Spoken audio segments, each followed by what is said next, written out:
La nuit du lundi 29 au mardi 30 décembre 2025 restera gravée dans la mémoire des habitants de l'avenue Kichanga au quartier Joseph dans la commune de Lukuga. Une nuit d'effroi et de désillusion qui relance avec brutalité la question de la responsabilité politique en matière de sécurité à Kalemi.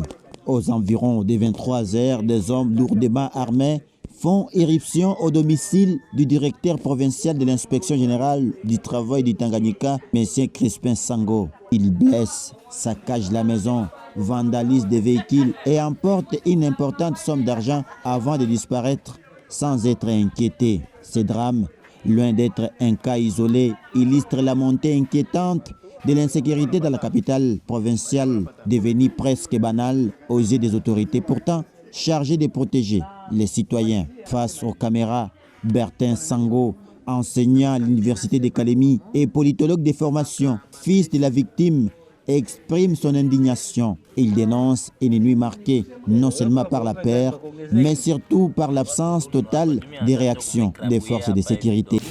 Tout d'un coup, vers 0h, j'ai reçu un appel du petit frère qui m'appela pour me dire qu'il y a une intervention des hommes à l'uniforme, donc fusionnés à l'uniforme, et d'autres qui n'étaient pas en uniforme. À l'uniforme, c'est-à-dire ce sont des militaires qui avaient des armes à feu. Il y a même des cartouches que vous venez de prendre en image. Ces gens sont arrivés dans le but non seulement de voler, mais aussi de saboter. Vous voyez, il y a 2 véhicules devant vous, lesquels comme véhicules ont été sabotés sérieusement. C'est depuis 23 heures que, personnellement, j'ai contacté les autorités concernées. Mais hélas, personne n'est venu. Personne n'est venu. Parmi lesquels, il y a même mes anciens étudiants que j'ai encadrés personnellement. Ce qui me fait mal. Je les ai encadrés et aujourd'hui sont devenus autorités. Et du secteur même de la sécurité. Mais ils ne sont pas venus répondre. C'est grave ça. Ça, c'est un sentiment de désolation que nous présentons. Selon son témoignage, certains assaillants portaient des uniformes militaires. La famille a été menacée, des personnes blessées et les bandits ont agi avec une assurance troublante, laissant planer des sérieux soupçons de complicité. Comment une telle opération peut-elle durer sans intervention? Comment expliquer l'invisibilité des forces de sécurité dans une ville comme Kalemi?